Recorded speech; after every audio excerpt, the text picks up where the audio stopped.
Clear है बेटा। तो ये आपके H2SO3 की स्ट्रक्चर हो गई। यदि आपसे यहां पर पूछा जाए कि नंबर ऑफ SOH बॉन्ड कितना है, 2, number of S double bond O कितना है, 1। क्लियर बात, कोई कंफ्यूजन यहां पर नहीं, वेरी गुड।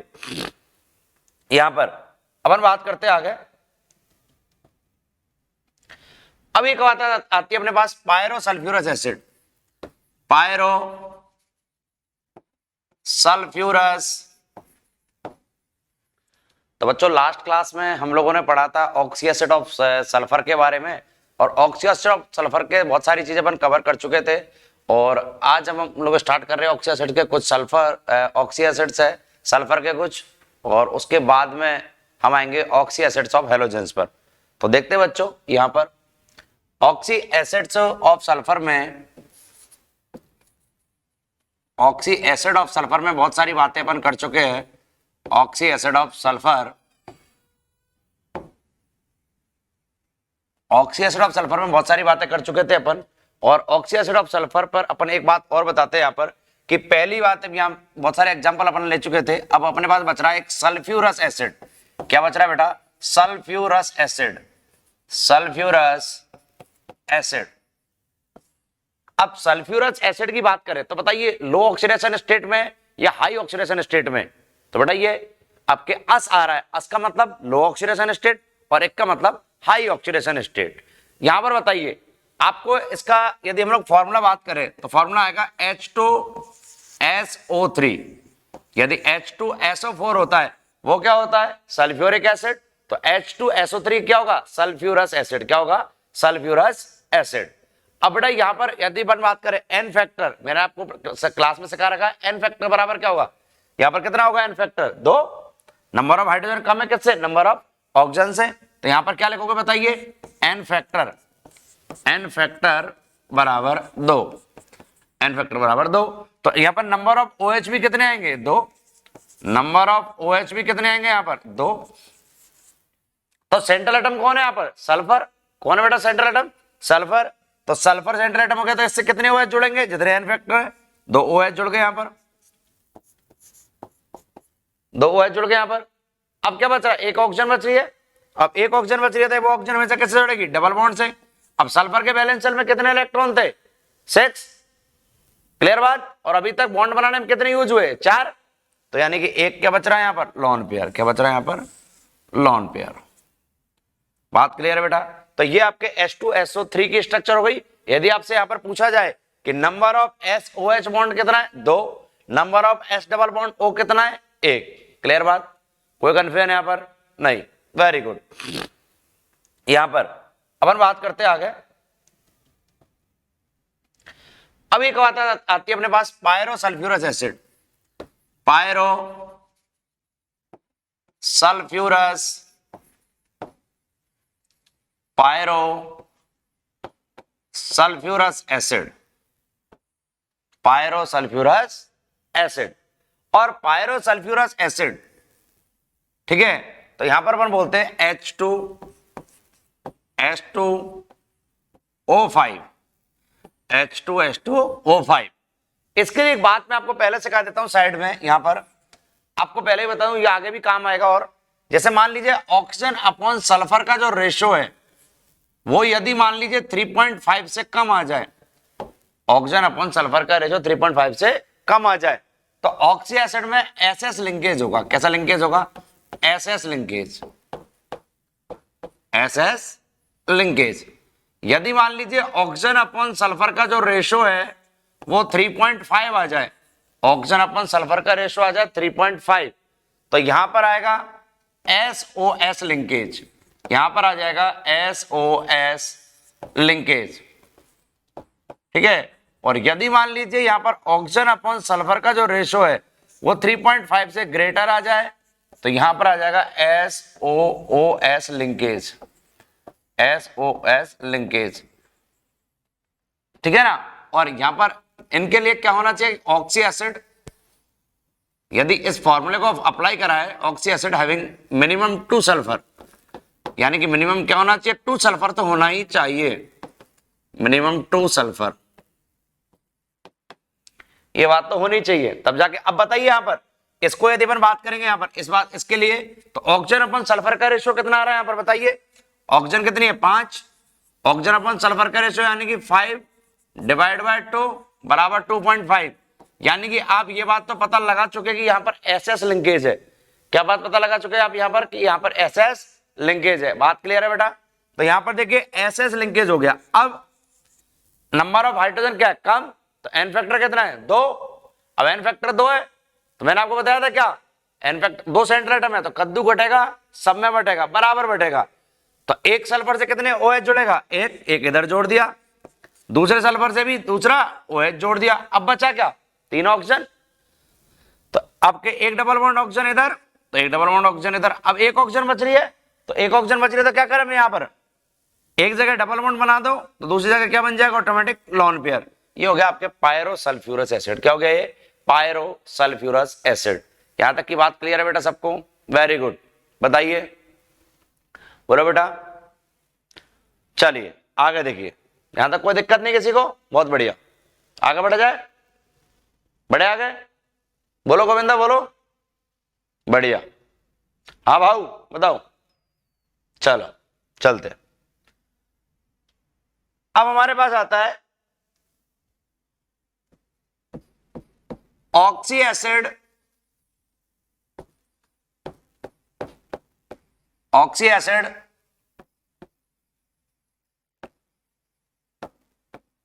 containing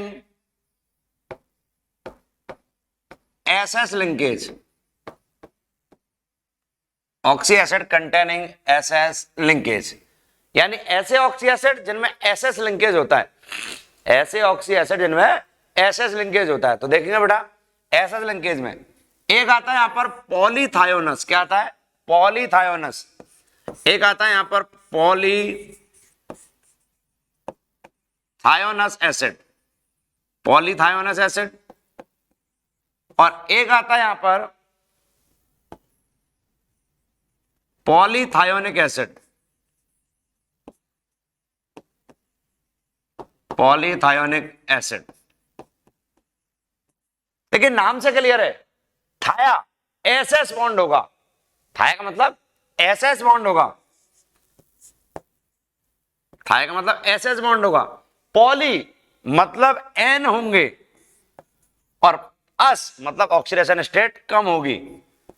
तो जब भी कोई एसिड सीरीज बनती है तो एक डबल बॉन्ड ऑक्सीजन और एक OH तो जरूर होगा। जब भी कोई डबल बॉन्ड सीरीज आपके ऑक्सी एसिड सीरीज बनती है, एक डबल बॉन्ड सेंट्रल एटम के साथ और एक OH ग्रुप जरूर होगा। तो यहां पर देखिए इधर भी और ये इधर भी, मिनिमम ये तो होगा ही होगा। तो बताइए इस ऑक्सीजन, इस सल्फर की ऑक्सीडेशन स्टेट, इस सल्फर की ऑक्सीडेशन स्टेट बराबर क्या लिखूंगा? +3, और इसकी भी क्या लिखूंगा? +3। ऑक्सीडेशन स्टेट बराबर +3। और बाकी के जो बीच वाले सल्फर है वो किस में आएंगे? आपके जीरो ऑक्सीडेशन स्टेट में। किस में आएंगे? जीरो ऑक्सीडेशन स्टेट में। यहां तक की बात क्लियर? तो पॉलीथायोनस का मीनिंग क्या हो गया? एसएस बॉन्ड है, थाया बॉन्ड हो गया, एन है तो क्या बोलेंगे? पॉलीथाया। क्या बोलेंगे? पॉलीथाया। क्या बोलेंगे? पॉलीथाया। और ऑक्सीडेशन स्टेट कम है, लो ऑक्सीडेशन स्टेट है, इसलिए क्या बोलेंगे? पॉलीथायोनस। क्या बोलेंगे इसको? पॉलीथायोनस। यहां तक की बात क्लियर है बेटा? कोई कंफ्यूजन? बहुत बढ़िया। अब आता है पॉलीथायोनिक। क्या आता है? पॉलीथायोनिक। तो वो वही बात, यहां पर सल्फर सल्फर लिंकेज है, क्या बोला जाएगा? थाया। क्या बोला जाएगा? थाया। एन है पॉलीथाया, और यहां पर ऑक्सीडेशन स्टेट हाई है, ये तो पहले से ही था। अब ऑक्सीडेशन स्टेट हाई रखनी है तो क्या करेंगे? ऑक्सीजन और जोड़ दो। तो यहां पर ये हो गया पॉलीथायोनिक। क्या हो गया? पॉलीथायोनिक। यहां पर यदि हम बात करें तो ऑक्सीडेशन स्टेट बराबर आ जाएगी +5, और यहां पर आ जाएगी ऑक्सीडेशन स्टेट बराबर +5। यहां तक की बात क्लियर है क्या बेटा? कोई कंफ्यूजन? अब यहां पर यदि आपको बेटा नंबर ऑफ एसएस लिंकेज निकालना हो, क्या निकालना हो? Number of SS linkage. यदि मान लीजिए यहां पर नंबर ऑफ एसएस लिंकेज निकालना हो आपको, नंबर ऑफ एसएस लिंकेज निकालना हो, नंबर ऑफ एसएस लिंकेज निकालना हो, तो हम लोग बोलेंगे number of sulphur, number of sulphur -1 number of sulphur -1। यहां से एसएस लिंकेज निकल जाएगा इस फॉर्मूले से। जैसे मान लीजिए मैंने बोला एग्जांपल H2S2O3। अब यहां पर आपको बताना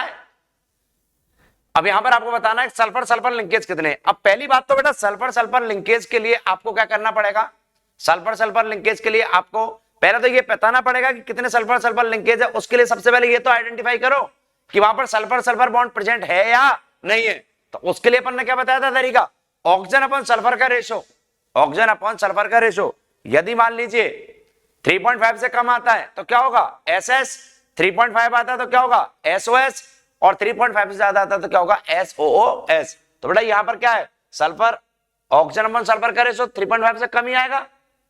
तो इसका मतलब SS लिंकेज तो प्रेजेंट है। आप ये तो पता लगा लिया, आपने ये तो पता लगा लिया कि यहां SS लिंकेज प्रेजेंट है, SS लिंकेज प्रेजेंट है यहां पर SS लिंकेज प्रेजेंट है। अब नंबर ऑफ सल्फर कितना है, यानी नंबर ऑफ SS लिंकेज पूछा जाए, नंबर ऑफ SS लिंकेज पूछा जाए तो नंबर ऑफ सल्फर कितना है 2 -1 बराबर क्या हो जाएगा 1। तो SS लिंकेज कितना हो गया 1 हो गया। ये बात क्लियर है बेटा सबको, कोई कंफ्यूजन, बहुत बढ़िया। तो एक तो है पॉलीथायोनस पॉलीथायोनिक, ठीक है, SS बॉन्ड थाया, N है पॉली, ऑक्सीडेशन स्टेट कम है अस, दैट्स कॉल्ड पॉलीथायोनस। SS बॉन्ड है थाया, N है पॉलीथाया, ऑक्सीडेशन स्टेट हाई है पॉलीथायोनिक। क्लियर बात। सल्फर सल्फर लिंकेज पूछा जाए, number of sulphur sulphur linkage पूछा जाए तो नंबर ऑफ सल्फर -1 करेंगे। यहां तक की बात क्लियर, वेरी गुड। और आपको सल्फर सल्फर लिंकेज निकालना हो तो आप लोग आसानी से बता सकते हो। क्लियर बात, आगे बढ़ते हैं नेक्स्ट। अब एक सवाल करते हैं बेटा, है ना, एक सवाल पर आते हैं, क्वेश्चन करते हैं यहां पर एक सवाल, identify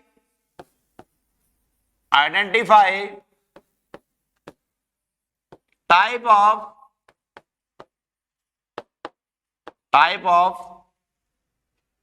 SS linkage in following,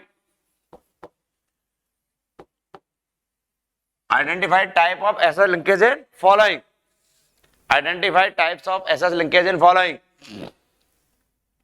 देखिए बच्चों, पहला सवाल मेरे पास ये है, मैं लिखता हूं H2O5, दूसरा लिखता हूं H2O7, तीसरा लिखता हूं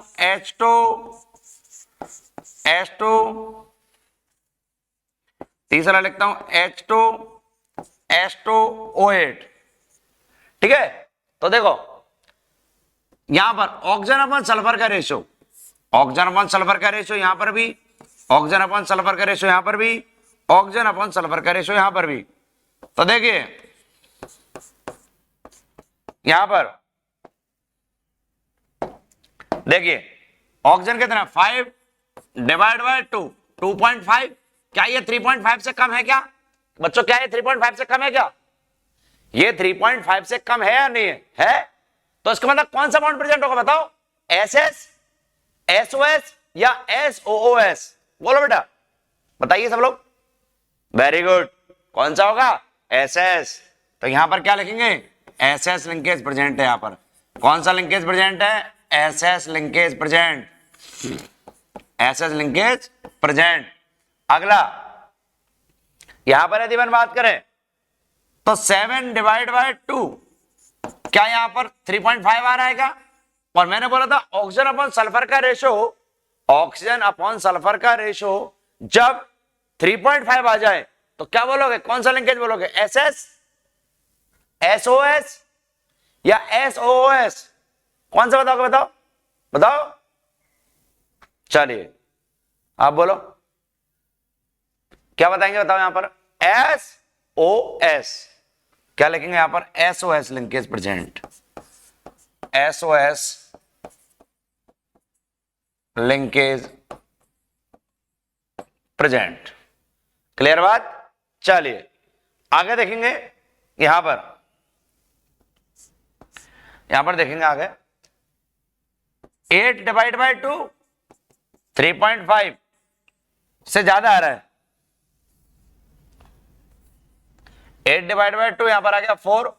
अब बताइए ऑक्सीजन अपन सल्फर का रेशो 3.5 से ज्यादा है, इसका मतलब क्या बोलेंगे यहां पर SOOS linkage present, SOOS linkage present. ये बात क्लियर है क्या बेटा? कोई कंफ्यूजन? Very good.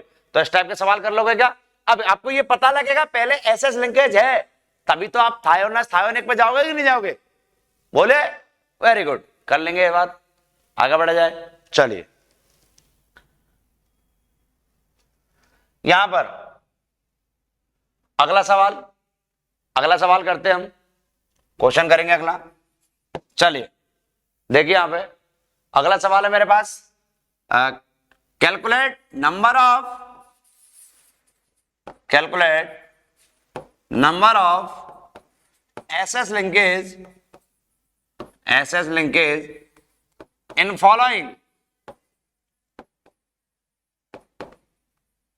फॉलोइंग देखिए बेटा H2SNO6। अब बताइए सल्फर का नंबर कितना दे दिया? N। कितना दे दिया? N। तो क्या लिखेंगे यहां पर? Number of SS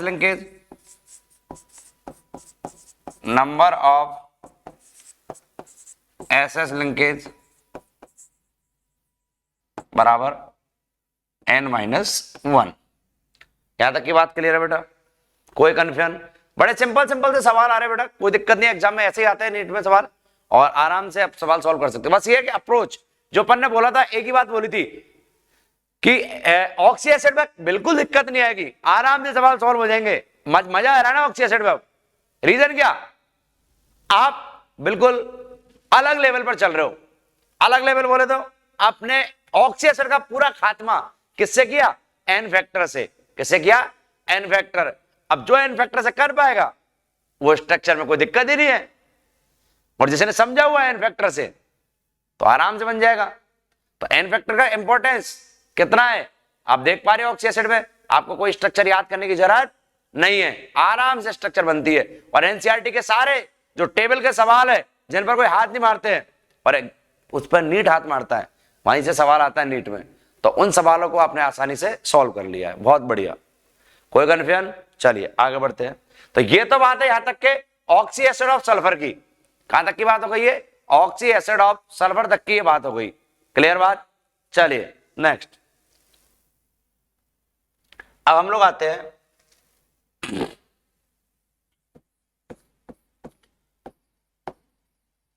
oxy acid of halogen. Oxy acid of halogen, halogen के ऑक्सी एसिड के बारे में बात करते हैं। Oxy acid of halogen, halogen के ऑक्सी एसिड के बारे में बात की जाती है। तो देखिए इसमें क्या आता है, इधर तो मैं लिखूंगा हेलोजन, वैसे तो मैं डे 1 पे सिखा चुका था, जब आपके ऑक्सी एसिड स्टार्ट किया था तभी बता दिया था हेलोजन। इधर लिखूंगा हाइपोहेलस एसिड, इधर लिखूंगा हेलस एसिड, इधर लिखूंगा हेलिक एसिड, और इधर लिखूंगा परहेलिक एसिड, परहेलिक एसिड। और ये पहले ही बता गया था आपको, जैसे देखिए, और यहां पर जैसे मान लीजिए ये हेलोजन तो हो गया X, ये हो जाएगा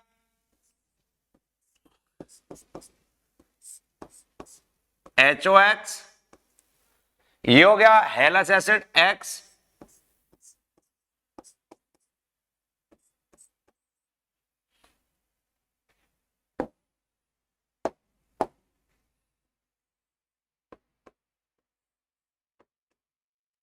ये क्या होगा बेटा? हेलस एसिड हो गया। और इधर यदि अपन बात करें तो एक ऑक्सीजन और बढ़ा दो, एक लोन पेयर रह जाएगा इधर, तो OH डबल बॉन्ड O, ये हो गया हेलिक एसिड। और यहां पर अपन बात कर रहे हैं X OH, double bond O, double bond O, double bond O, ये हो गया परहेलिक एसिड। कैसा हो गया? परहेलिक एसिड। तो अपन ने बोला था अस को क्या बोलते थे? लो ऑक्सीडेशन स्टेट। एक को क्या बोलते थे? High oxidation state. जो नीचे से भी नीचे चला जाए, हाई लग गई मतलब हाइपोअस, और जो एक मतलब ऊपर है, ऊपर से भी ऊपर चला गया, पर लग गए मतलब पर एक एसिड है। क्या है? पर एक एसिड। यदि यहां पर बात करें तो देखिए फ्लोरीन, आपने हेलोजन लिखी फ्लोरीन, तो फ्लोरीन का केवल एक ही ऑक्सी एसिड है HOF, और कोई बनेगा ही नहीं। फ्लोरीन का कोई और ऑक्सी एसिड नहीं बनेगा। बहुत सारे ऑक्सी एसिड्स है, जैसे फ्लोरीन का इन जनरल एनसीईआरटी लिखती है कि HOF बनता है, लेकिन ये आपके कम स्टेबल है। जिनके आपके ऑक्सी एसिड नॉर्मल फेज में एग्जिस्ट नहीं करते, तो या तो वो सॉल्ट की फॉर्म में बन रहे होंगे या फिर वो एक्वस स्टेट में एग्जिस्ट करते हैं। ये एनसीईआरटी की लाइन है बेटा, इंपॉर्टेंट लाइन है। यानी कि जो जिनके भी ऑक्सी एसिड, जैसे एलिमेंट के ऑक्सी एसिड नॉर्मल फेज में एग्जिस्ट नहीं करते, या तो वो सॉल्यूशन फेज में, एक्वस फेज में एग्जिस्ट करेंगे या सॉल्ट की फॉर्म में बनेगी। एनसीईआरटी की लाइन है, इंपॉर्टेंट लाइन है, समझ लेना ढंग से। क्लियर? चलिए क्लोरीन आ जाता है, तो क्लोरीन के अपन के बारे में बताया था। क्लोरीन के बारे में HOCl,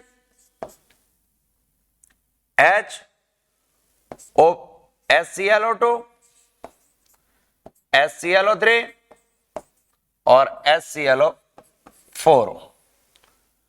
अगला यदि हम बात करें ब्रोमीन, ब्रोमीन के लिए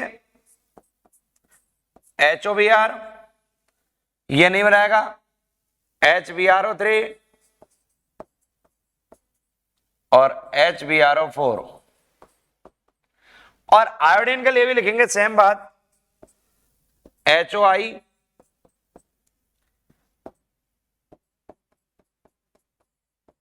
HiO3 और HiO4। अब देखिए मैंने बेटा यहां पर कुछ जगह ब्लैंक रखी है, जैसे हेलस में हेलोजन के, फ्लोरीन का तो केवल एक ही बनेगा, फ्लोरीन में तो कोई और पॉसिबिलिटी नहीं है। जनरली आप लोग देखे होंगे ऑक्सी एसिड में जब भी सेंट्रल एटम किसी भी एलिमेंट का ऑक्सी एसिड बना रहे, तो वहां पर central atom positive oxidation state में आ रहा है। अब पॉजिटिव फ्लोरीन को पॉजिटिव में लाने वाला दुनिया में पैदा हुआ है क्या? नहीं, फ्लोरीन को कोई भी प्लस में नहीं ला सकता है। क्लियर बात? क्योंकि फ्लोरीन तो क्या बोलता है? खेल नहीं है बच्चों का, इलेक्ट्रॉन निकाल लूंगा अच्छे अच्छों का। ऐसा कौन बोलता? फ्लोरीन बोलता। ऐसा कौन बोलता? फ्लोरीन बोलता रे बच्चों। बात क्लियर है? बढ़िया। लेकिन इसके लिए यहां पर बाकी सारे बने, लेकिन हेलस के HBrO2 HiO2 क्यों नहीं बने? ये बनते हैं, एग्जिस्ट के है, लेकिन किस में? एक्वस स्टेट में। किस में? एक्वस स्टेट में। और इसके लिए यहां पर क्यों नहीं बने? इसके लिए आपको इंतजार करना पड़ेगा ग्रुप 17 हेलोजन फैमिली तक। तब तक आपको इंतजार करना पड़ेगा। वहां पर इसका आपको एक लाइन बोलूंगा, उस लाइन से आपके पता लग जाएगा क्यों नहीं बनते हैं। ब्लैंक स्पेस क्यों रखा गया है? समझ में आ रही बात? ब्लैंक स्पेस क्यों रखा गया है यहां पर? ठीक है ना? क्यों नहीं बना? नॉर्मली जिनके ऑक्सी एसिड नॉर्मल फेज में नहीं बनेंगे, वो या तो एक्वस स्टेट में या उनके सॉल्ट, वो सॉल्ट की फॉर्म में बनेंगे। सॉल्ट की फॉर्म में एग्जिस्ट करते हैं, एनसीईआरटी की पॉइंट है। और इसी पॉइंट को मैं ग्रुप 17 में जब चैप्टर उसमें रिएक्शंस पार्ट में आऊंगा तब मैं आपको बताऊंगा यहाँ पर। क्लियर बात? Very good. आगे बढ़ा जाए, यहां तक की कोई कंफ्यूजन? तो ये तो है ऑक्सी एसिड ऑफ हेलोजन तक की कहानी, और यहां पर ये बात कंप्लीट होती है। ऑक्सी एसिड्स अपने सारे कंप्लीट हुए, यहां तक कोई कंफ्यूजन? तो मैंने एक बार ऑक्सी एसिड के बारे में आपको एक हल्का सा रिव्यू दे देता हूं। ऑक्सी एसिड का जनरल फॉर्मूला क्या? HXZ/OZ। जब भी ऑक्सी एसिड लिखते हो तो सबसे पहले हाइड्रोजन लिखते हो क्या, फिर नॉन मेटल, फिर ऑक्सीजन। क्लियर बात? Anhydride of oxy acid. Anhydride में यदि वाटर जोड़ोगे तो क्या बन जाएगा? ऑक्सी एसिड बन जाएगा। क्या बन जाएगा? Oxy acid. और यदि ऑक्सी एसिड से आपने वाटर बाहर निकाल दिया तो वापस क्या बन जाएगा? एनहाइड्राइड। क्लियर है बात? Very good.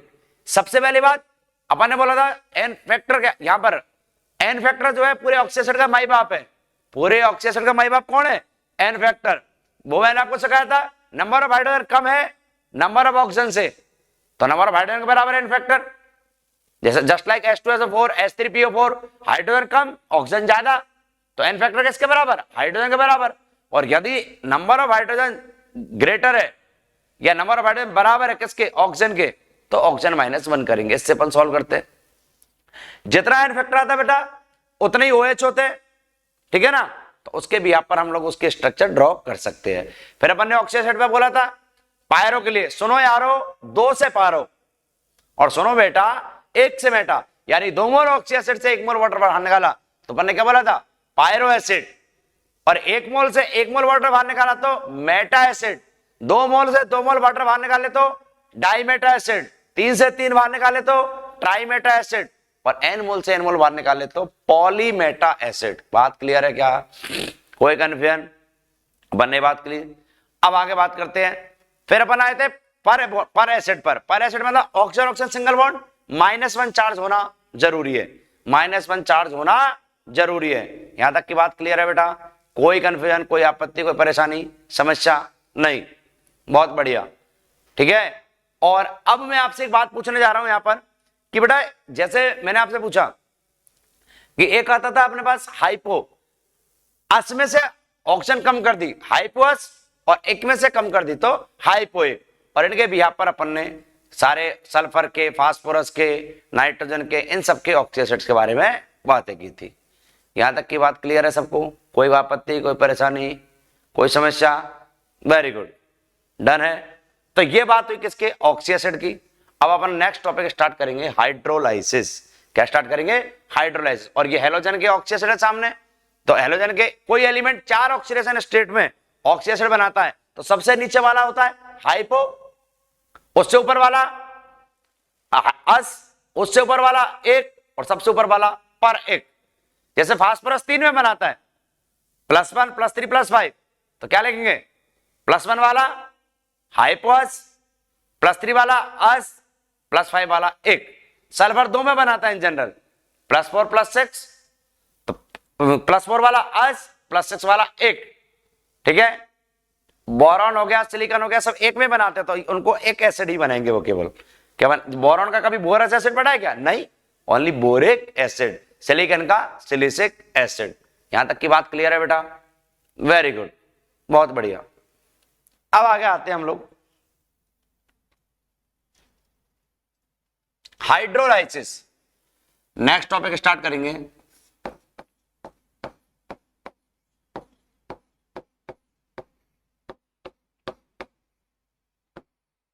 हाइड्रोलाइसिस क्या होता है? हाइड्रोलाइसिस कौन बताएगा भाई? हाइड्रोलाइसिस क्या होता है? क्या होता है hydrolysis?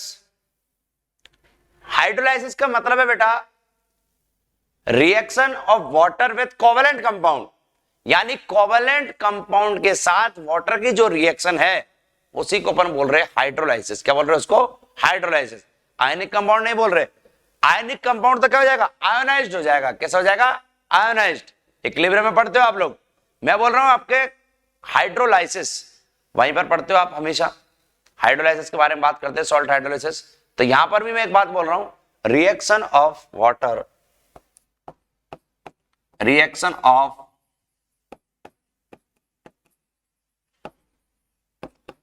Water with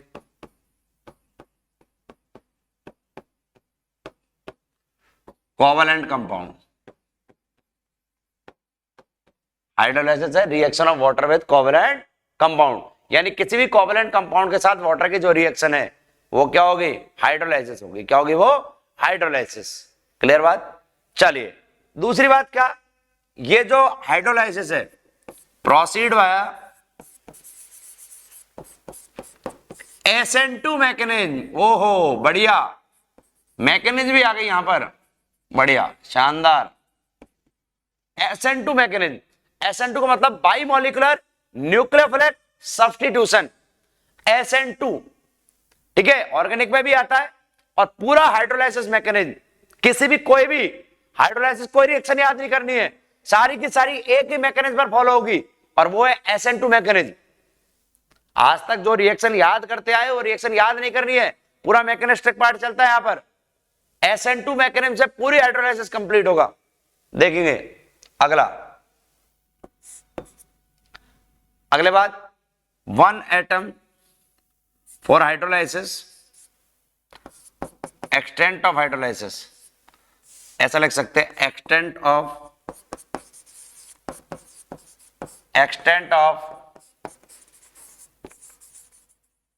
hydrolysis, extent of hydrolysis directly proportional to covalent character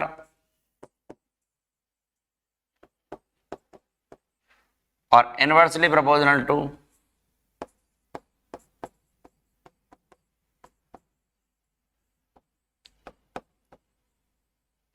steric crowding. Directly proportional to covalent character और inversely proportional to steric crowding. Clear बात? कोई कंफ्यूजन? अपन ने स्टार्टिंग में पहली लाइन क्या लिखी है? Reaction of water with covalent compound, यानी कि कोवलेंट कंपाउंड के साथ वाटर की रिएक्शन ही हाइड्रोलाइसिस है. तो इसका मतलब कोवलेंट कंपाउंड जितने ज्यादा, कोवलेंट कैरेक्टर जितने ज्यादा बढ़ेंगे उतना ही हाइड्रोलाइसिस क्या होगा? अच्छा होगा, उतना हाइड्रोलाइसिस बढ़िया होगा. और क्राउडिंग आपको पता है SN2 मैकेनिज्म जो होती है वो आपके ऑर्गेनिक में आप लोग पढ़ के आते हो. SN2 मैकेनिज्म जहां स्टेरिक क्राउडिंग होती है वहां आपके SN2 मैकेनिज्म नहीं होती, वहां न्यूक्लियोफाइल का अटैक आसानी से नहीं होता है. क्लियर बात? न्यूक्लियोफाइल का अटैक आसानी से नहीं होता है, वहां पर हाइड्रोलाइसिस पॉसिबल नहीं है. जैसे 1 degree halide, 2 degree halide, 3 degree halide, तो 1 डिग्री हैलाइड पर स्टेरिक क्राउडिंग कम है, 2 डिग्री पर और ज्यादा, 3 डिग्री पर और ज्यादा. क्लियर बात? तो जैसे जैसे स्टेरिक क्राउडिंग बढ़ती जाएगी SN2 की रेट कम होती जाएगी. तो सबसे बढ़िया SN2 मैकेनिज्म कहां पर होगी? 1 डिग्री एल्काइल हैलाइड पर. होती कैसे वो मैं अभी बताऊंगा SN2 मैकेनिज्म पर. ठीक है ना? एक बात और, for hydrolysis 1 atom must have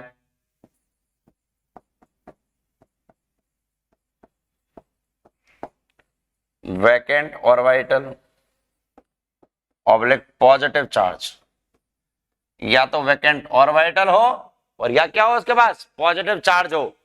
अरे भैया न्यूक्लियोफाइल अटैक करेगा तो इलेक्ट्रॉन डेंसिटी वहां देगा, वहां पर वैकेंट ऑर्बिटल होना जरूरी है. पॉजिटिव सेंटर, पॉजिटिव चार्ज क्या दिखाता है? इलेक्ट्रोफिलिक साइड को. न्यूक्लियोफाइल तो वही अटैक करता है ना जहां इलेक्ट्रॉन डेंसिटी कम हो. इलेक्ट्रोफिलिक साइड पर ही अटैक करेगा कि नहीं करेगा? करेगा. Very good. और यहां पर आगे बात कर लेते हैं और एक लाइन और बोल देता हूं. Weak base is good leaving group. Weak base is good leaving group. Weak base is good leaving group, यानी कि जो वीक बेस है वो अच्छा लिविंग ग्रुप है. यानी कि जो वीक बेस होगा वो बाहर चला जाएगा, स्ट्रॉन्गर बेस उसको सब्स्टिट्यूट कर देगा. जैसे हम लोग यहां पर बात करेंगे, जैसे मान लीजिए कि कोई वीक बेस आया, वीक बेस पहले से लगा हुआ और कोई स्ट्रॉन्गर बेस आएगा तो उसको क्या कर देगा? सब्स्टिट्यूट कर देगा. कोई भी स्ट्रॉन्ग पर्सन वीक बेस को क्या कर सकता है? सब्स्टिट्यूट कर सकता है. क्या कर सकता है? सब्स्टिट्यूट कर सकता है. क्लियर बात? तो चलिए यहां पर SN2 के बारे में पूरी बात की जाए, किस टाइप से मैकेनिज्म होगी. एक एग्जाम्पल हम लोग लेते हैं, एक एग्जाम्पल लेते हैं यहां पर इसके लिए. एग्जाम्पल नंबर 1, जैसे मैंने लिखा बेटा BCl3 plus thrice H2O, thrice H2O. यहां पर बनेगा BOH का whole thrice plus thrice HCl. ये एक प्रोडक्ट बनेगा. कैसे बनेगा ये सारी बातें हम मैकेनिज्म की हेल्प से देखेंगे. पहले मैं आपको मैकेनिज्म बता देता हूं, सारी बातें आपके यहीं पर होगी. और नीट में सवाल सॉल्व करना है तो 30 सेकंड में आंसर सॉल्व करने का तरीका बता दूंगा, फटाक से आंसर निकल जाएगा. लेकिन पहले एक कॉमन पॉइंट पर आते हैं, क्योंकि ऐसा नहीं है कि कॉन्सेप्ट कोई बदल रहा है. अरे वो कॉन्सेप्ट ही क्या जो क्वेश्चन टू क्वेश्चन बदल जाए, वो कॉन्सेप्ट ही नहीं है फिर. तो यानी कि एक सिंगल कॉन्सेप्ट पर मैं आपको सारी बातें हाइड्रोलाइसिस की, किसी का भी हाइड्रोलाइसिस पढ़ेंगे, चाहे ऑक्सी एसिड ऑक्साइड का पढ़ेंगे, चाहे ऑक्सी एसिड का पढ़ेंगे, ठीक है, चाहे कार्बाइड्स का पढ़ेंगे, नाइट्रेट पढ़ेंगे, सबका पढ़ेंगे. बहुत सारे कंपाउंड का हाइड्रोलाइसिस पढ़ना है. सब में कॉमन फैक्टर चलेगा SN2 मैकेनिज्म से होगी. चाहे इंटररेजन कंपाउंड की कराना, चाहे आपके कंपाउंड ऑफ जीनोन का हाइड्रोलाइसिस कराना, सब में वही मैकेनिज्म चलेगी. एक ही मैकेनिज्म, तरीका सेम होगा, सब एक कॉमन पॉइंट पर चलेंगी. डॉट कनेक्टेड है, ध्यान रखिएगा बच्चों. ठीक है? यदि आपसे बोला जा रहा है कि रिएक्शन रट लेना, तो मतलब कोई आपके कोई इंपॉर्टेंट नहीं है, वहां पर इंपॉर्टेंट बात ही नहीं है. कोई बोल रहा है कि रिएक्शन रट लेना, रिएक्शन रटना ही नहीं है. ये तो एग्जांपल्स है. एक कॉमन फैक्टर पर, एक कॉमन पॉइंट पर, एक कॉमन मैकेनिज्म से सारे सवाल अपन सॉल्व करते जाएंगे और आप लोग देखोगे आपसे सॉल्व कराएंगे. बड़े आगे इसको मैकेनिज्म की हेल्प से किस तरीके से बताते हैं वो देखेंगे हम लोग। मैकेनिज्म पर आता हूं मैं यहां पे।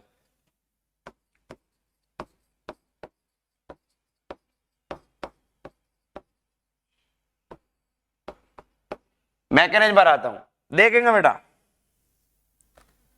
जैसे मैंने लिखा बी Cl Cl और Cl, मैंने बोला था बेटा हाइड्रोलाइसिस के लिए एक एटम के पास वैकेंट ऑर्बिटल या पॉजिटिव चार्ज होना जरूरी है। यहां तो वैकेंट ऑर्बिटल दो दो लोग लगे बैठे हुए। कौन कौन? बोरॉन और क्लोरीन। बोरॉन के पास वैकेंट p ऑर्बिटल है और क्लोरीन के पास वैकेंट d ऑर्बिटल है। क्लियर बात? अब देखेंगे आप लोग यहां पर, फिर अपन ने बोला था कि पॉजिटिव चार्ज, तो इसका मतलब H2 अटैक करेगा, तो पॉजिटिव चार्ज तो बोरॉन पर ही आएगा ना। बोरॉन पर वैकेंट ऑर्बिटल भी है और पॉजिटिव चार्ज भी आएगा, तो H2O के अटैक करने की टेंडेंसी कहां ज्यादा है? बोरॉन पर। कहां ज्यादा है? बोरॉन पर। क्लियर बात? तो देखिए कैसे अटैक करेगा। SN2 में, SN2 में हमेशा ध्यान रखिएगा बैक साइड अटैक। कैसा अटैक होता है? बैक साइड, यानी कि एक न्यूक्लियोफाइल ये है और ये एक लिविंग ग्रुप बन जाएगा। क्या बन जाएगा? एक लिविंग ग्रुप बन जाएगा। ये एक लिविंग ग्रुप बन जाएगा, ये एक लिविंग ग्रुप बन जाएगा और ये क्या बन जाएगा? नया न्यूक्लियोफाइल बन जाएगा। और ये न्यूक्लियोफाइल यहां से अटैक करेगा इसके बैक साइड से, तो यहां पर क्या होगा? ये वाला बॉन्ड ब्रेक होगा और ये बाहर जाएगा, ये वाला बॉन्ड ब्रेक हो जाएगा। तो ये प्रोसेस पूरा एक साइमल्टेनियस प्रोसेस होता है, ट्रांजिशन स्टेट की, एक ट्रांजिशन स्टेट से बनता है। कैसे बनेगा वो ट्रांजिशन स्टेट बताता हूं। जैसे बोरॉन है, ये क्लोरीन है, ठीक है, ये क्लोरीन के बीच का बॉन्ड टूटता जाता है और ये H2O और इसके बीच का बॉन्ड बनता जाता है और यहां पर एक क्लोरीन, ये एज इट इज है।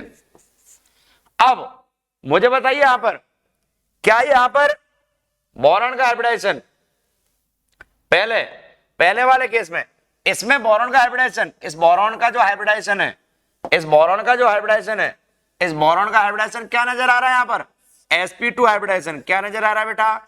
sp2 हाइब्रिडाइजेशन आ रहा है कि नहीं आ रहा? बताइए। sp2 हाइब्रिडाइजेशन है, बोरॉन का हाइब्रिडाइजेशन क्या है? sp2 हाइब्रिडाइजेशन है यहां पर बोरॉन का हाइब्रिडाइजेशन sp2। तो अब ये जो ट्रांजिशन स्टेट बनी है, ये जो ट्रांजिशन स्टेट बनी है, यानी कि एक बॉन्ड बनता जा रहा है और दूसरा बॉन्ड टूटता जा रहा है। इस स्टेट में, ट्रांजिशन स्टेट में बोरॉन का हाइब्रिडाइजेशन क्या हो गया? sp3। क्या हो गया? sp3। क्लियर बात? बोरॉन का हाइब्रिडाइजेशन क्या हो गया? sp3। अब यदि यहां पर किसी ने हाइब्रिडाइजेशन का एक बात बोली थी, जनरली मार्केट में चलता है sigma bond plus lone pair, sigma bond plus lone pair. अरे भाई वो स्टेरिक नंबर है, लग जाएगा कई जगह, लेकिन जहां सवाल पूछ लिया एनसीईआरटी ने ढंग से, तो वो रायते की तरह फैल जाओगे। समझ में आई बात? एनसीईआरटी लिखती है साफ साफ, hybridization is the mixing of orbitals not electrons. तो जो स्टेरिक नंबर निकाल रहे हो वो तो आप sigma bond plus lone pair से निकाल रहे हो, नहीं निकाल रहे हो, मैक्सिमम जगह लग जाता है, ठीक है, लग जाता है। तो उन तथाकथित महानुभावों से पूछना फिर यहां पर कार्बन का हाइब्रिडाइजेशन क्या होगा, फिर अपने अकॉर्डिंग इस कार्बन का हाइब्रिडाइजेशन क्या होगा, फिर बताइए क्या होगा फिर इस कार्बन का हाइब्रिडाइजेशन। बात समझ में आई? तो इसलिए बोला जाता है, ढंग से पढ़िए। तो hybridization is the mixing of orbitals not electrons, not electrons. तो आगे बताइए बेटा, इस में बोरॉन का हाइब्रिडाइजेशन क्या हो जाएगा? sp3। क्या हो जाएगा? sp3 hybridization. ट्रांजिशन स्टेट में हाइब्रिडाइजेशन क्या हो गया? sp3। फिर क्या हो रहा यहां पर?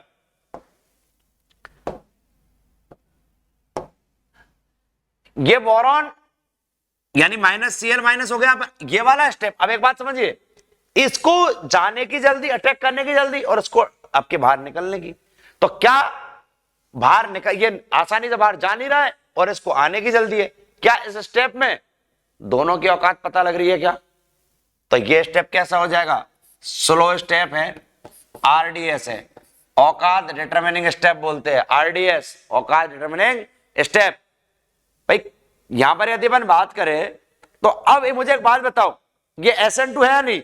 जिस स्टेप में रेट मेजर हो रही है, जिस स्टेप में औकात पता लग रही है मॉलिक्यूल्स की, उस स्टेप में मॉलिक्यूल है कितने? 2। एक तो पूरा BCl3 और एक H2O न्यूक्लियोफाइल। तो कितने मॉलिक्यूल रेट डिटरमिनिंग स्टेप में आ रहे? 2। तो क्या बोलोगे यहां पर? SN2। क्या बोलोगे यहां पर? SN2 माइनस Cl माइनस हो जाएगा यहां पर, और बनेगा क्या?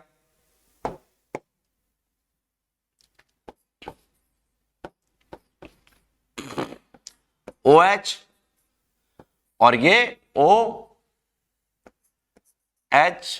प्लस आ गया, वाटर ने दिया ना, और यहां पर ये एक Cl। अब देखिए यदि यहां से ये H प्लस बाहर चला जाता है, माइनस H प्लस, ठीक है ना, तो यहां पर बोलेंगे क्या?